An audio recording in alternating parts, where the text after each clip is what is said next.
Hi అండి అందరికీ. 52 రూపాయలు బుకింగ్ వచ్చింది. 1.5 కిలోమీటర్ డ్రాపు. పికప్ ఏమో 500 మీటర్స్ ఉంటే సరే కిరాయిలు లేవని వచ్చానండి. రాగానే ఫోన్ చేస్తే ట్యాబ్లెట్ వేసుకున్నా వస్తున్నా అన్నారు. చూడండి 3 నిమిషాలు కంపెనీ పడిస్తాడు ఎలాగా ఫ్రీ టైము. అది దాటి 5 నిమిషాలు అవుతుంది.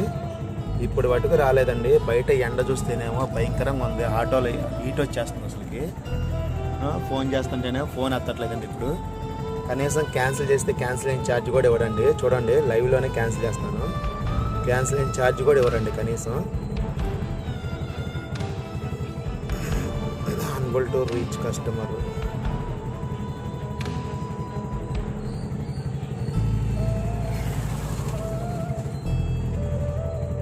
చూడండి క్యాన్సిల్ చేస్తే కనీసం క్యాన్సిలింగ్ ఛార్జ్ కూడా ఇవ్వలేదు. అదండి ఆటో డ్రైవర్ కష్టాలు ఇలా ఉంటాయి. మరి బుక్ చేసుకొని వెంటనే రానప్పుడు మరి ఎందుకు బుక్ చేసి వాళ్ళు పనులు చేసుకుంటారో అర్థం కాదు. ఎండ ఏమో మామూలుగా ఇట్లా తోలు తీరిపోతుంది అసలుకి. హీట్ ఎక్కిపోయి అసలుకి మామూలుగా లేదండి పరిస్థితి. కస్టమర్లు ఏమో ఈ రకంగా ఇసుకిస్తూ ఉన్నారు మనల్ని. వాళ్ళు రెడీగా ఉంటేనే బుక్ చేసుకోవచ్చుగా. వెయిటింగ్ చేపిస్తారు. మళ్ళీ వెయిటింగ్ ఛార్జీ ఎంత పడిద్ది అని చెప్పేసి ఏమో ఫోన్లు వేస్తారో కనీసం క్యాన్సిల్ చేయరు.